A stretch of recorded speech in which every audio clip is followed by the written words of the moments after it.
Hi guys, I'm Hannah. I'm Sadie. And we're not straight. And today we're going to talk about race.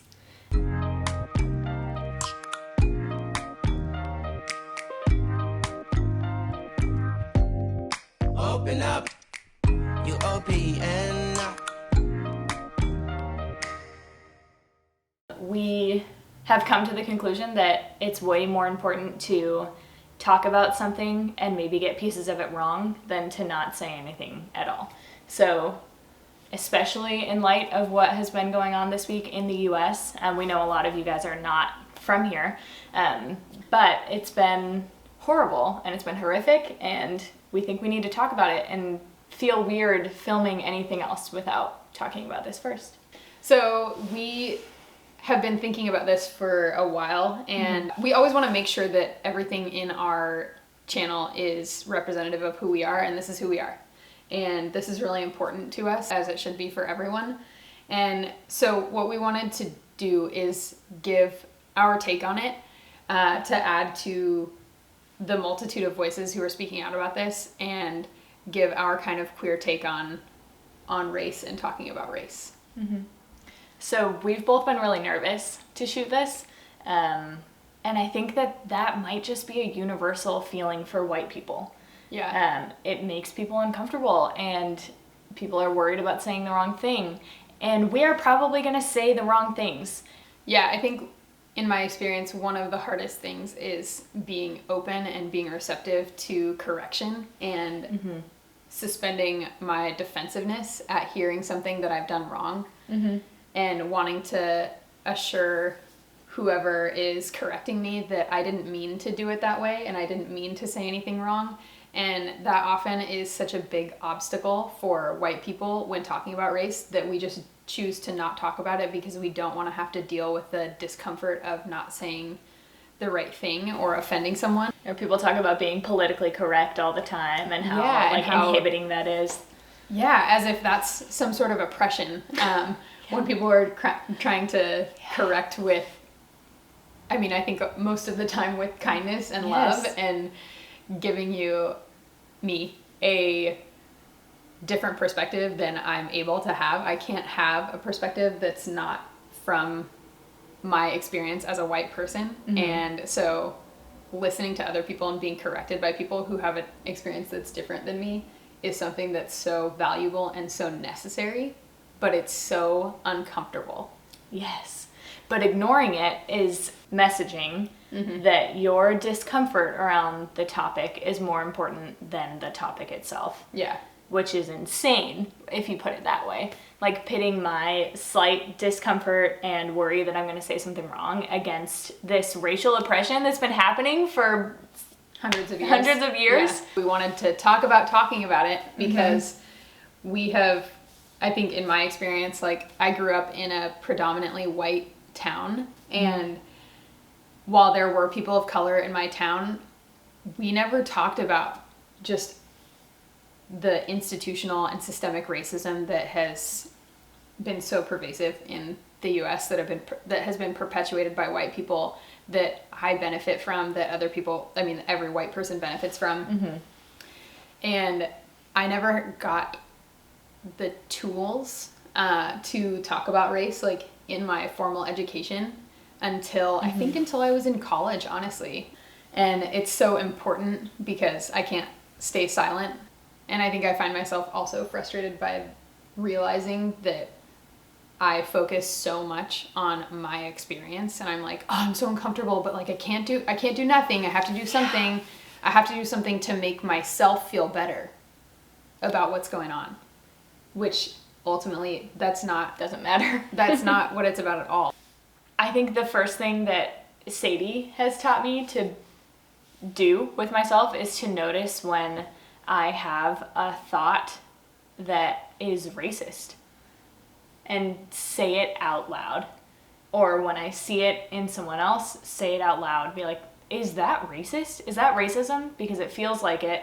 And calling it out loud, I don't know why that has made such a difference, but it has helped me kind of disarm it. I just like 10 minutes ago read something that said, instead of asking the question, is this racist? Ask, how racist is this? Ugh. Is it like 3% racist? Is it 95% racist?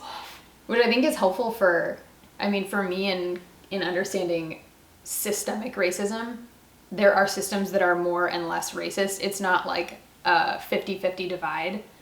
And I think that, just in relation to being queer, that makes so much sense to me, because you're not one thing or the other. Mm-hmm. And that still doesn't mean that it's okay, just because it's like less racist than not. I feel comfortable talking about queer rights. Oh, yeah. And the oppression of gay people, and how that might affect my life, and the intersections between that and me being a woman. Me being affluent and growing up in an upper middle class family. And that, the cross section of that with me being white somehow makes it so much harder to talk about. And I think it's, of course, much harder to talk about the ways we are privileged than it is to talk about the ways that we are not. It's never just racist or like homophobic or sexist or ageist or ableist or whatever. It's never just one of those experiences or identities or marginalizations. It's always, everything exists at an intersection between every piece of the identity of the people involved or the system involved or whatever that comes together. I am not just a woman. There is so much more to me than that, right? So when I experience something, I don't just experience it as a woman. I experience it as a white woman. I experience it as a white queer woman.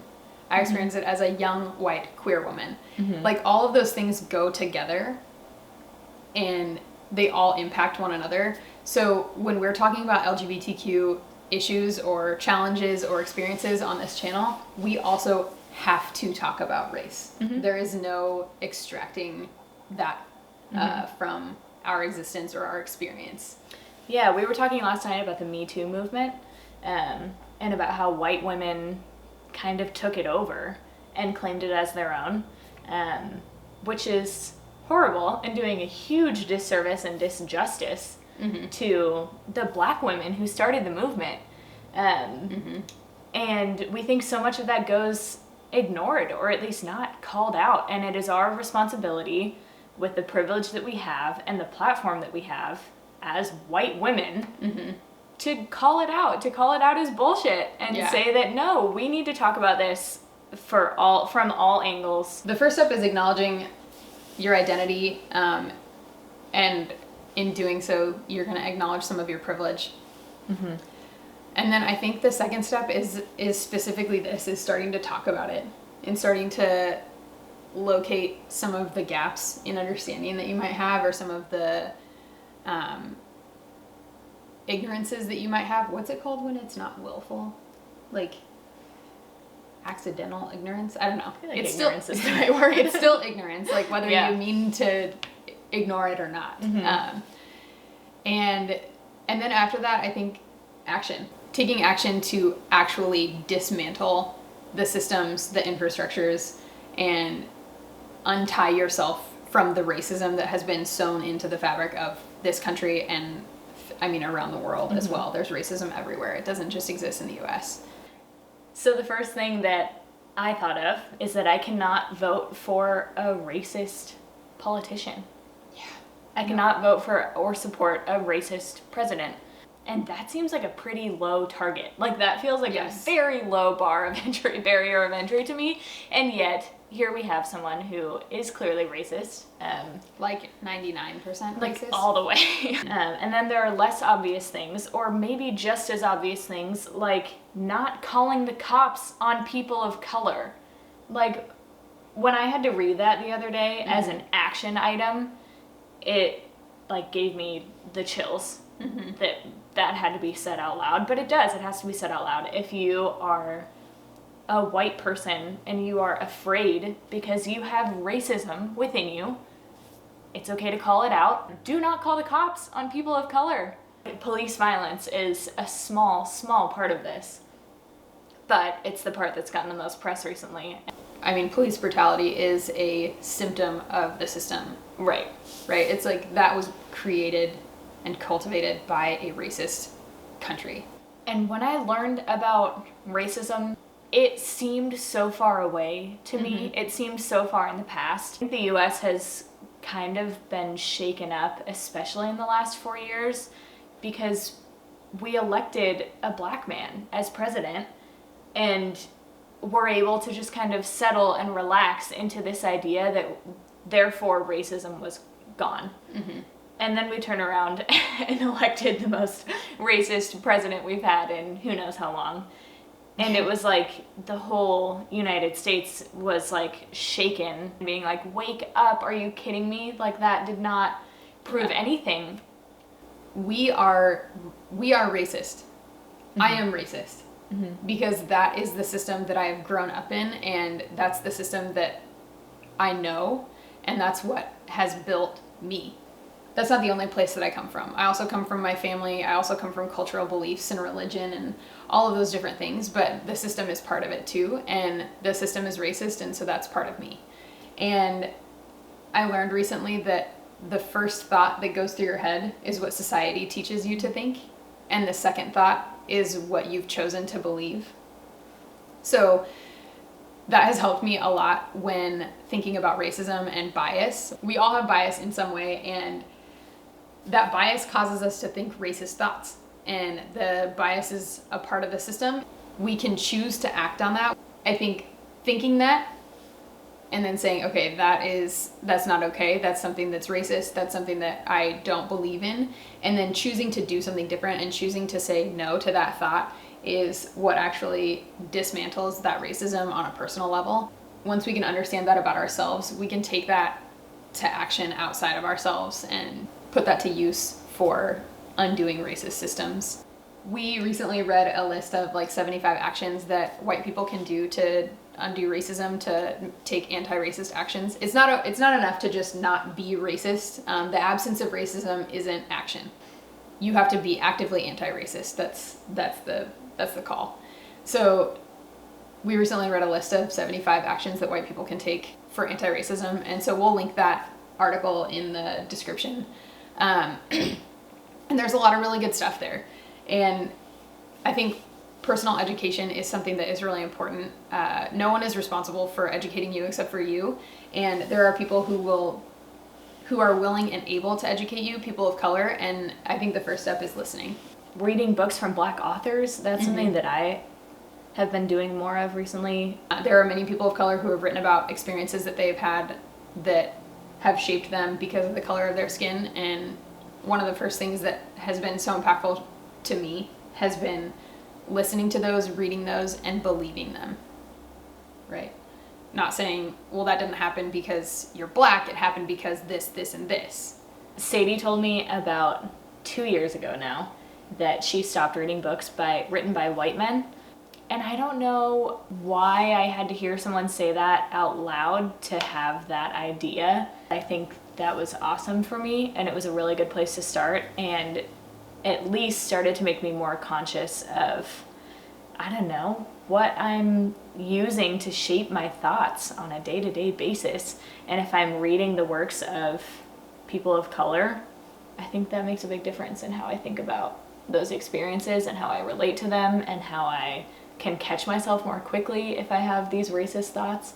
Our friend shared this graphic today, that talked about people who claim it's too early to talk to their kids about race, like they're too young. And it gave me the chills to see how quickly kids internalize racism from the way they're raised. Like white kids at the age of 2 are already aware of their skin color, and white kids group themselves with other white kids because that's what they've learned. That's so crazy. Isn't that insane? It's so subtle too, because it's like they're aware of it, but not on a conscious level. Yeah. I don't remember learning that I was white until I was in college. It's like the default. Yes. So it's like this subconscious knowledge that isn't on the surface. It's frightening.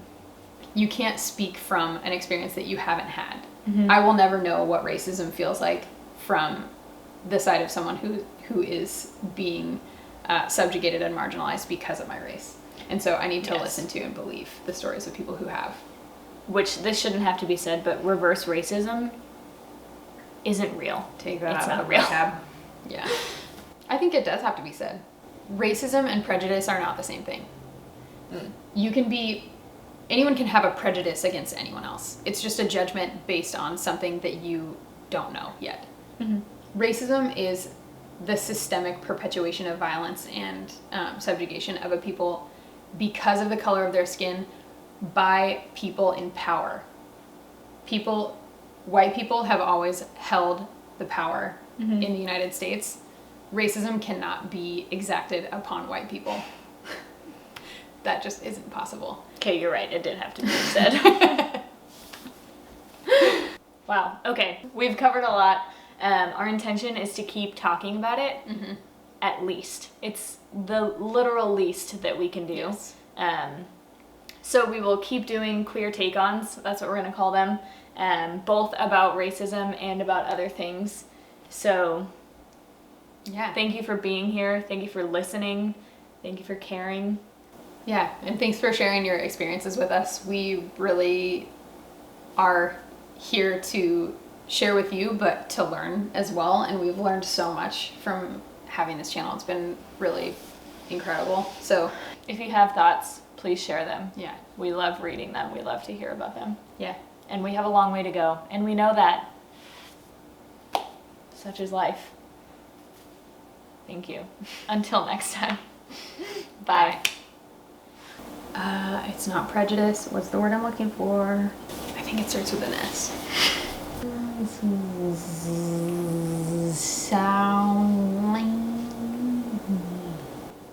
When you have stereotype. Yeah. Well, Stereotype. actually, prejudice. I think it is I think prejudice. it is Yeah. prejudice.